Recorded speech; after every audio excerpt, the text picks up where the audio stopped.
에스겔서 37장 1절부터 14절 말씀 가지고 말씀과 순종이 생명을 꽃피운다.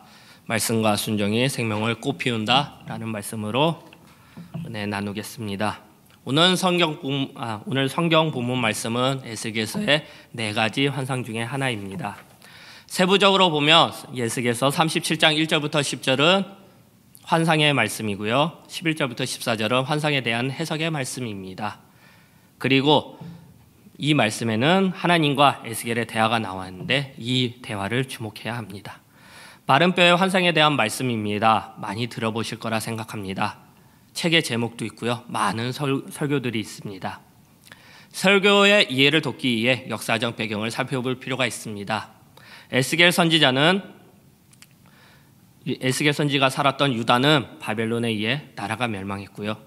예루살렘 또한 무너져 버리고 포로로 끌려가 있었습니다. 매우 극한 상황이었습니다. 포로의 상황이었고요. 나라도 거처도 없었습니다. 미래도 없었습니다. 희망도 없는 상황이었습니다. 에스겔 선지자와 마찬가지로 우리나라도 똑같은 경험을 한 적이 있습니다. 우리 민족은 일제시대에 나라를 잃고 그리고 사람들이 포로로 일본 땅에 끌려가고 전쟁에 동원될 상황이 비슷한 상황이었습니다. 우리는 수업을 통해서 방송을 통해서 영화 등을 통해서 직감전적으로 일제시대의 모습을 체험했습니다. 어떤 상황인지 여러분들은 충분히 아실 거라 생각이 듭니다. 결론적으로 생명이라고 찾아볼 수 없는 이스라엘 상황이었습니다. 희망이 없었습니다. 회복이 필요한 상황이었습니다. 말씀을 보겠습니다.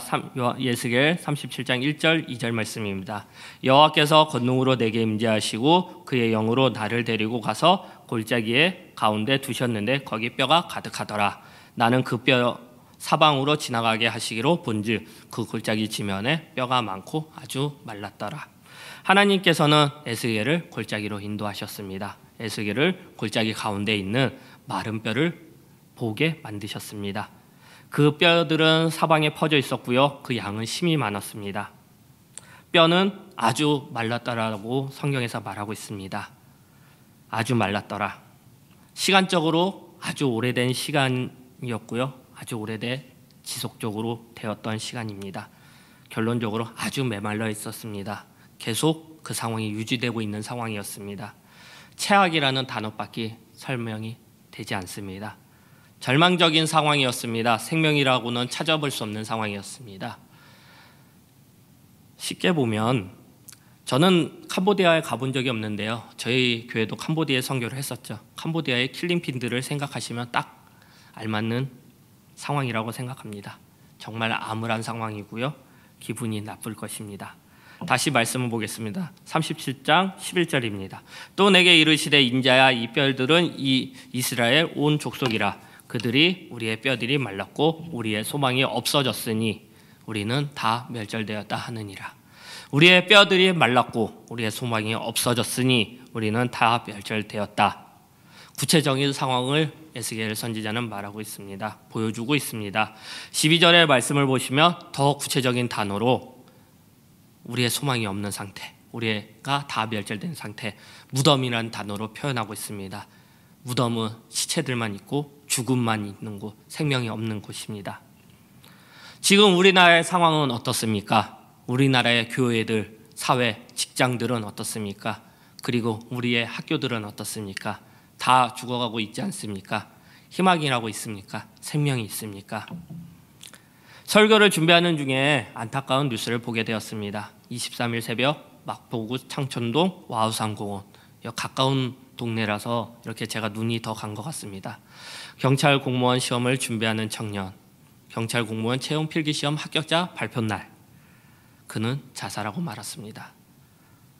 유서의 부모님께 죄송하다, 더는 살아갈 힘이 없다, 계속된 실패로 절망을 느낀다. 그 청년은 2년 동안 공부했지만 좋은 결과를 얻지 못했습니다. 절망의 상태였고요. 그래서 그는 자살이라는 죽음을 선택했습니다. 여기에 마찬가지로 노량진 생활도 마찬가지입니다. 저 역시 노량진 학원가에서 일을 했었고요. 공부를 했습니다. 노량진에서는 큰 시험이 끝나면 새벽이나 밤에 소리를 지르는 우리 청년들이 많습니다. 그리고 실성한 모습으로 그냥 넋이 나간 모습으로 걸어다니는 사람들이 있었고요. 그리고 실없이 정말 크게 웃는 사람들도 있었습니다. 그리고 모의고사 시험 기간 중에는 그냥 시험지를 보다가 찢어버리는 경우들 등이 있었습니다. 정말 절망의 상황이고 죽음의 상황이었습니다. 그렇다고 우리는 계속 무너져야 될까요?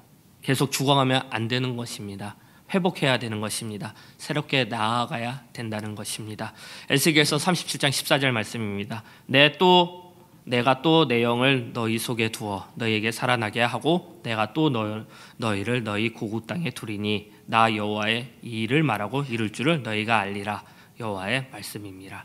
14절 말씀은 마른 뼈 환상의 마지막 말씀입니다. 내가 또 내 영을 너희 속에 두어 너희를 살아나게 하고 내가 또 너희를 너희 고국 땅에 두리니, 이 말씀은 이스라엘 백성의 회복의 말씀입니다. 예스겔의 마른 뼈 환상은 회복의 말씀이 주제입니다. 회복의 말씀을 강조하고 있는 것입니다. 죽음의 상황, 절망의 상황, 소망이 없는 상황에 생명의 꽃을 피우는 말씀입니다. 마른 뼈 환상을 통해서 우리는 살펴봐야 된다는 것입니다. 마른 뼈의 상황은 지금도 여전히 있습니다. 지금 우리 곁에 있습니다. 어떻게 하면 생명의 꽃을 피울 수 있을까요? 오늘 말씀을 통하여 생명을 어떻게 하면 꽃 피울지 살펴보겠습니다. 두 가지입니다. 첫 번째, 하나님의 말씀이 생명을 꽃 피웁니다. 두 번째, 순종할 때 우리는 생명을 꽃 피우게 될 것입니다. 첫 번째입니다. 하나님의 말씀은 생명을 꽃 피웁니다. 에스겔서 37장 4절 말씀입니다. 또 내게 이르시되 너는 이 모든 뼈에게 대언하여 이르기를 너희 마른 뼈들아 여호와의 말씀을 들을지어다. 하나님께서 4절의 말씀을 통하여 여호와의 말씀을 들을지어다 말씀하고 있습니다. 마른 뼈들 가운데 여호와의 말씀이 들려지도록 하는 것입니다. 그리고 에스겔서 37장 9절 10절 말씀입니다. 또 내게 이르시되 인자야 너는 세기를 향하여 대언하라 말씀하라는 뜻입니다. 생기에게 대언하여 이르기를 주 여호와께서 이같이 말씀하시기를 생기야 사방에서부터 와서 이 죽음을 당한 자에게부터 붙어서 살아나게 하라 하셨다 하라.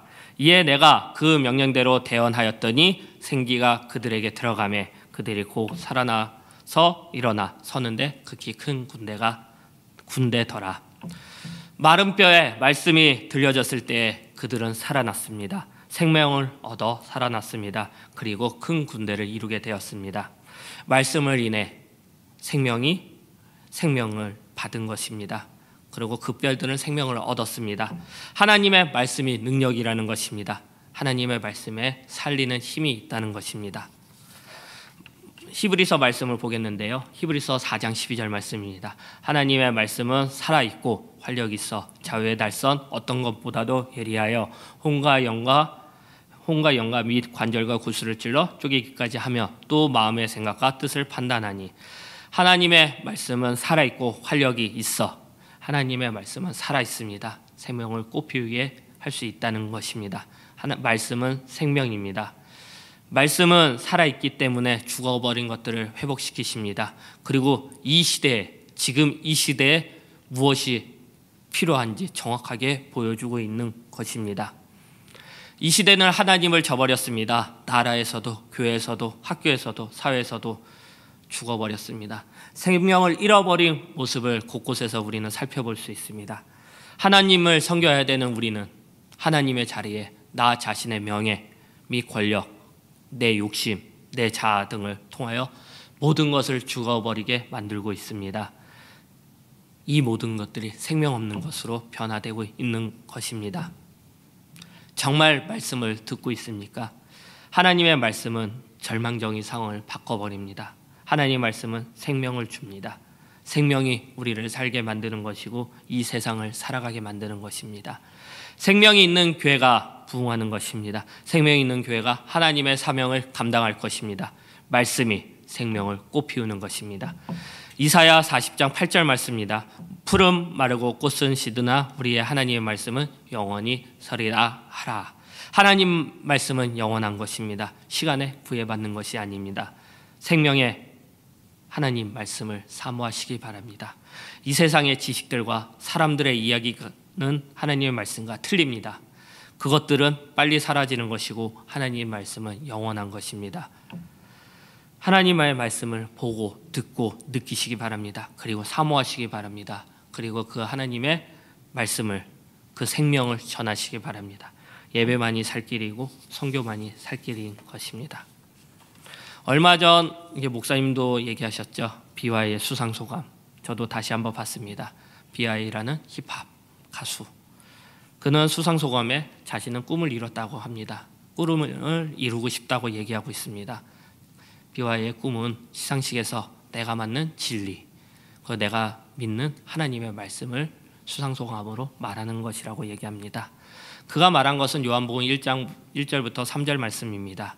저는 4절 5절까지 같이 보겠습니다. 태초에 말씀이 계시니라. 이 말씀이 하나님과 함께 계셨으니 이 말씀이 곧 하나님이시니라. 그가 태초에 하나님과 함께 계셨고 만물이 그로 말미암아 지은 바 되었으니 지은 것이 하나도 그가 없이는 된 것이 없으니라. 여기까지는 이제 거기까지 한 거고요. 저는 4절 5절. 그 안에 생명이 있었으니 이 생명은 사람의 빛이라. 빛이 어둠에 비치니 어둠이 깨달지 못하더라. 말씀에는 생명을 넘치게 합니다. 절망밖에 없는 마른 뼈들을 말씀은 살렸습니다. 생명이 넘치는 게 만들었습니다. BY 같이 우리는 하나님의 말씀을 자랑해야 합니다. 그리고 많은 사람들에게 말해야 됩니다. 예수 그리스도의 복음의 말씀을 전해야 된다는 것입니다. 주변에 죽어가는 지체들이 있으니까, 그리고 성도들이 있으니까 우리는 주저없이 말해야 되는 것입니다. 말씀은 생명이기 때문에 우리가 말할 때 큰 능력이 이루어지는 것입니다. 말씀을 듣는 저희들은 절망에 빠져 그리고 자살한 그 청년에게 그리고 그 외의 사람들에게 말씀을 전했어야 됐습니다. 당연히 우리는 말씀을 전하는 사람으로 살아야 된다는 것입니다. 두 번째입니다. 순종할 때 생명은 꽃피웁니다. 에스겔 선지자의 모습과 대답을 통해 말씀을 살펴봐야 됩니다. 말씀을 보겠습니다. 에스겔서 37장 3절 말씀입니다. 그가 내게 이르시되 인자야 이 뼈들이 느니 살 수 있겠느냐 하시기로 내가 대답하되 주 여호와여 주께서 아시나이다. 3절에 주 여호와여 주께서 아시나이다 말씀입니다. 에스겔의 선지자의 대답을 잘 살펴봐야 합니다. 하나님께서는 제가 생각하기에 하나님께서는 예스와 노라고 대답하겠다 생각했을 것 같습니다. 에스겔은 전혀 예상과 틀리게 다른 대답을 했습니다. 이 대답은 에스겔 선지자는 하나님을 인정하는 것이었고 하나님을 의지하고 맡기겠다는 얘기입니다. 모든 판단은 전적으로 하나님에게 있다는 내용입니다. 에스겔 선지자는 본인이 판단한 것이 아니라고 했습니다. 그래서 예스와 노 자체가 아닌 것입니다. 하나님의 주권을 이야기하고 있습니다. 하나님께서는 에스겔 선지자의 대답에 기뻐하셨을 것입니다. 에스겔서 37장 14절 말씀입니다. 내가 또 내 영을 너희 속에 두어 너희를 살아나게 하고 내가 또 너희를 너희 고국 땅에 두리니 나 여호와가 이 일을 말하고 이런 줄을 너희가 알리라. 여호와의 말씀입니다. 14절에 살아나게 하고 하나님께서 에스겔 선지자에게 살리겠다고 하고 있습니다.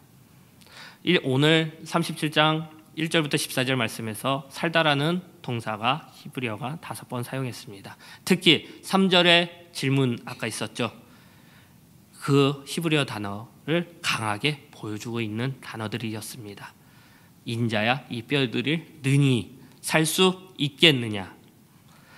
14절 말씀 하나님께서는 살아나게 하고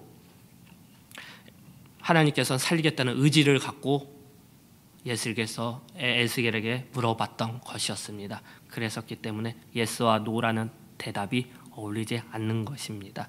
에스겔 선지자는 우리와 달랐습니다. 하나님의 권세와 능력을 인정하는 답변을 하였습니다. 인간의 힘으로는 할 수 없고 판단할 수 없는 답변이었습니다. 하나님을 인정해야 합니다. 하나님을 신뢰해야 합니다. 하나님에 대한 절대적인 신뢰가 우리를 순종의 자리에 만들게 되는 것입니다. 그리고 우리를 순종의 자리에 나아가게 하는 것입니다.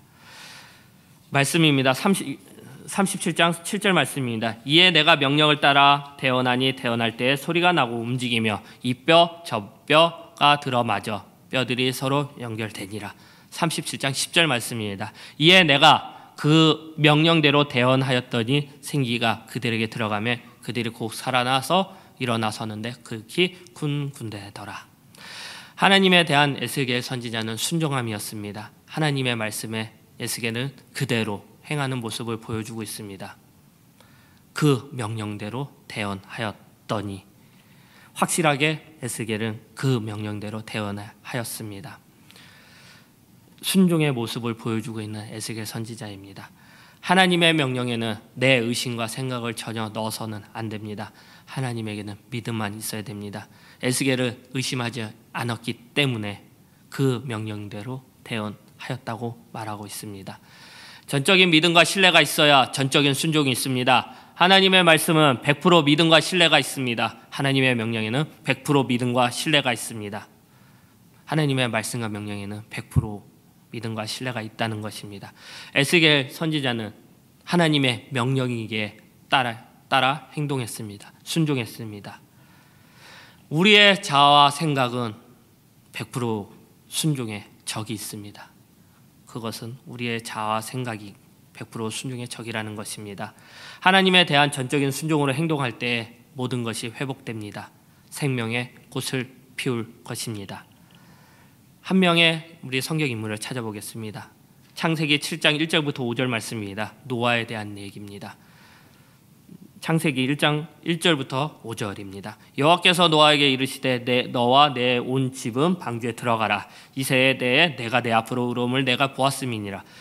너는 모든 정결한 짐승은 암수 7씩 부정과 암수 2씩을 내게 데려오매 공중의 새도 암수 7씩 데려와 그 시에 온 진병에 유전하게 하라. 지금부터 7일이면 내가 40주야를 땅에 빛을 내려 내가 지은 모든 생명을 지명해서 쓸어버리리라. 노아가 여호와께서 자기에게 명하신 대로 다 준행하였더라. 노아가 여호와께서 자기에게 명하신 대로 다 준행하였더라. 하나님의 말씀에 순종한 노아였습니다. 일반 사람들의 생각으로는 정말 노아는 미친 짓을 한 것이었습니다. 갑자기 방주를 만들고 있는 것입니다. 어느 사람이 40일 동안 비 내릴 것이라는 말에 순종하지 않았을 것입니다. 그 말은 듣지도 않았을 것입니다. 노아는 하나님의 명령에 순종하였습니다. 100% 순종하였습니다. 노아는 홍수의 재앙에서 구원의 은혜를 받았습니다. 하나님께서는 순종한 노아에 대해서 모든 것을 회복시켜 주셨습니다. 새 생명을 얻게 하셨습니다.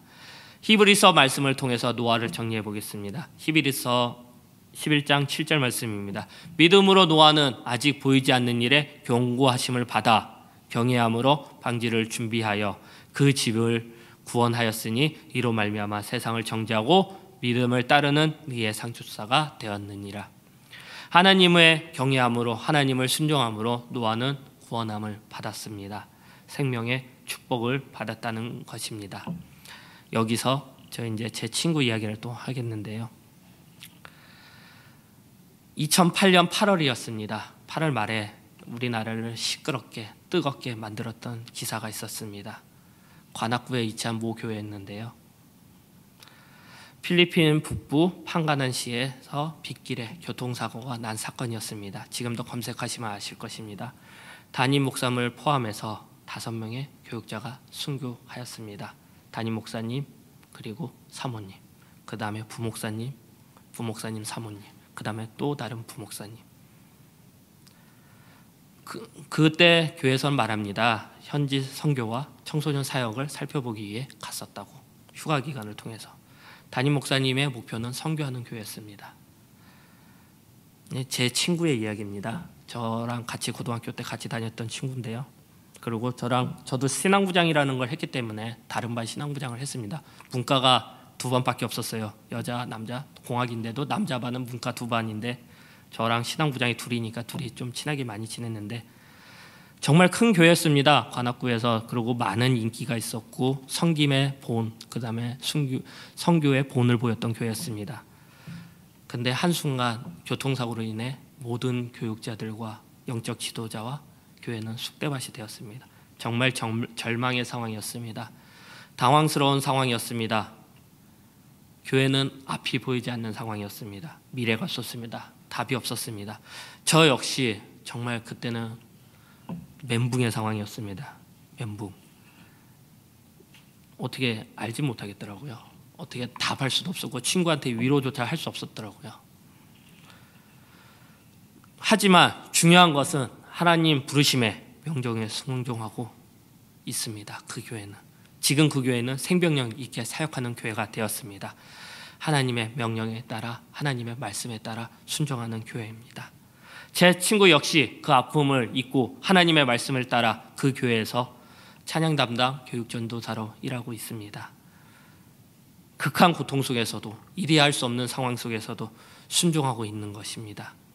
하나님의 말씀에 따라 하나님의 명령에 따라 하나님의 부르심에 따라 순종의 자리에 제 친구는 열심히 걸어가고 있습니다. 신명기 28장을 보시기 바랍니다. 신명기 28장에는 순종과 불순종에 대해서 이야기하고 있습니다. 여기서 재미난 것이 있는데요. 순종에 대해서는 약 20절 정도의 얘기만 나와 있고요. 불순종에 대해서는 50절 가까이 내용을 나왔습니다. 불순종을 안 하면 어떻게 되는지 말씀 안 드려도 신명기 28장만 봐도 자세히 알 수 있습니다.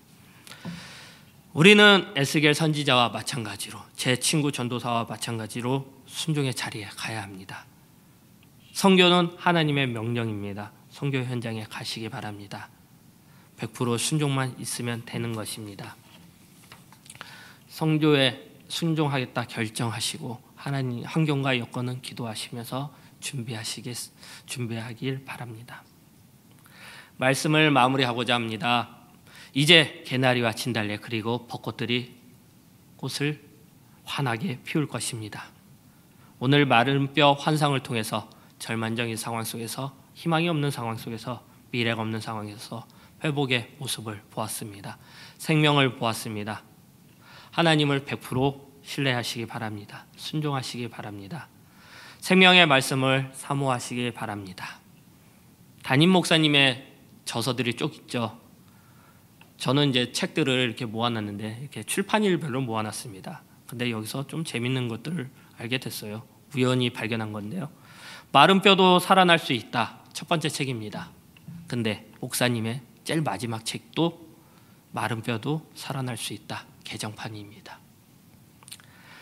다시 새 생명을 가지고 마른 뼈가 살아났듯이 다시 새 생명을 가지고 우리 홍대세교회는 일어나야 되는 것입니다. 말씀이 있기에 홍대세교회는 일어날 것이고요. 그리고 순종함이 있기에 우리는 일어날 것입니다. 하나님의 사랑과 은혜가 회복 속에 생명을 꽃피우며 살아가시는 홍대세교회 성도님들이 되시기를 기도하며 축복합니다. 찬송가 200장 달고 오묘한 그 말씀 찬양드리겠습니다.